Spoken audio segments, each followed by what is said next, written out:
Hi, my name is Holly, and I'm the Director of Recruitment and Engagement at Hunter Ambrose International. I'm here with Lower Umpqua. We are recruiting for a staff RN position. We've got Jennifer, Tabitha, and Holly. If you all want to introduce yourselves, Jennifer, you can start. Hi, I'm Jennifer Green. I'm the Chief Nursing Officer here at Lower Umpqua Hospital, and I've been here for about 2 years. Yeah, hi, I'm Tabitha Myers. I'm the nurse manager, and I have been here. I joined the team back in September of 2022. Perfect. Hi, I'm Holly. I'm the HR Director, and I've been here since 2017. Awesome.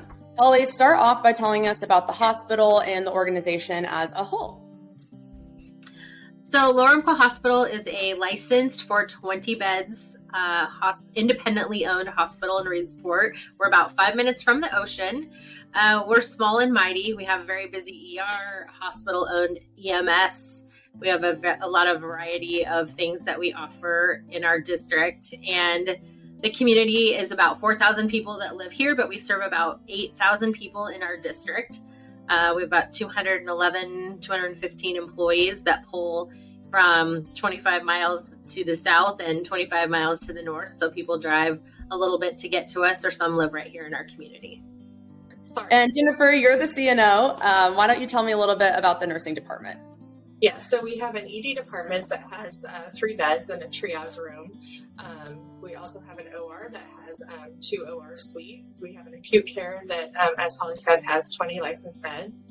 And in addition, we have an outpatient nursing department. On our acute care, we serve patients that are just general med surg, acute care patients, ICU, and we also have swing bed patients. Great. I know you mentioned a little bit about the ED department.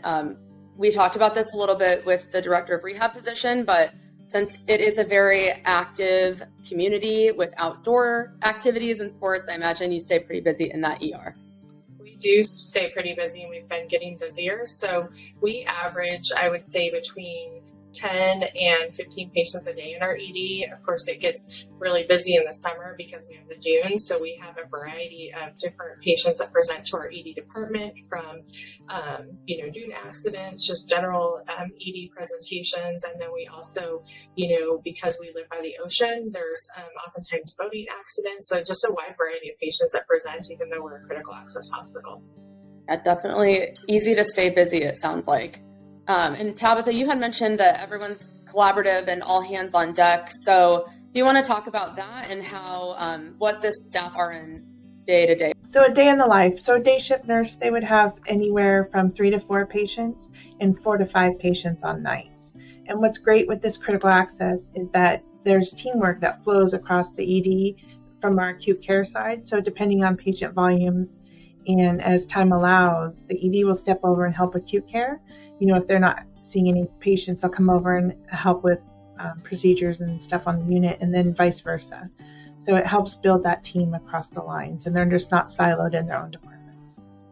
Great. And that's perfect learning environment for anyone coming into your organization, but especially for a new grad. So from new grad to, someone who's super experienced with 10 plus years bedside, it just seems like a really collaborative environment. So why don't we go across the board and share maybe 2 to 3 attributes that we think we'd love to see in a coworker or someone that's reporting to us, that staff RN. For me, I'm very big on safety. So it's having staff, whether they're new graduate or experienced staff, that they can speak up when something isn't working well, or we made a mistake, or things aren't just working as efficiently as they can. So we work as a team from leadership and the staff at the bedside. We shouldn't have silos. We're a team. We're all there to make sure that patients get the best care possible. And then we do it the most efficiently. And so having that culture where it's safe for everyone to do that and problem solve together is probably my biggest, attribute. To add on to what Tabitha said with the teamwork, because we're so small, for like new graduates or people that haven't worked with our EMR, our clinical informatics team is able to really come and give you kind of like one-on-one in the moment when you're having issues. And I think that's a really big benefit to our organization as well. Absolutely. Tabitha, what about you? Key attributes. So we have daily huddles on our unit, also with that interdisciplinary team, but we also go through standardized topics to look for defects on the unit. So it's that participation when you identify, a piece of equipment isn't working. So I look at it as we have a well-oiled machine, and making sure all your equipment is up and running, and it'll make your day easier. You're not looking for equipment. And so when your day is well-oiled and you speak up and identify an issue and it gets fixed, it just helps with morale and just the flow of patient care throughout the day. So just being able to take that ownership and participation in speaking up with identifying the defects. Absolutely. What about you, Holly? I've been here for 6 years, so the nursing department and leadership has changed quite a bit since I've been here. I'm super excited about the leadership that we have on board right now. I think that it's put our position as, in the patient care environment. I think they've brought in so many process improvements and really have been engaging with the staff. And Tabitha puts this communication out every Friday, and it's such a dynamic piece of communication for the staff, where she's able to give kudos to certain people that have done certain things, communicate about equipment that's either going to be ordered or is, in repair. I mean, just different types of things. But I feel like the communication between leadership and the staff is really good. They're really focused on making sure they're having their education and training, finding ways to make things easier for them, bringing training to the facility. And just, I don't know, I just feel like they're so engaged with their staff and like really rooting for them and wanting their success, because their success makes it overall hospital success. And I think bringing that good nursing leadership culture just kind of trickles down. They respect their leaders. And so they're learning to respect each other more and work together as a team more.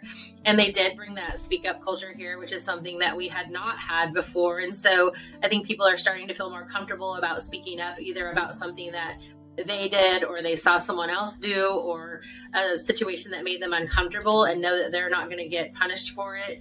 There's going to be a learning process out of it, a collaborative discussion about it. And I think that they've set those examples in so many ways that the staff is getting very comfortable with that, which is really better for patient outcomes and risk outcomes. So I think it's been really a lot of really good change in the last couple of years with the leadership that we brought in. Yeah, it sounds like it. That's kudos to you guys. And that's fantastic to have. You need that communication, especially when you have so many different shifts. So that's great that you send out a little bulletin every Friday. That's amazing.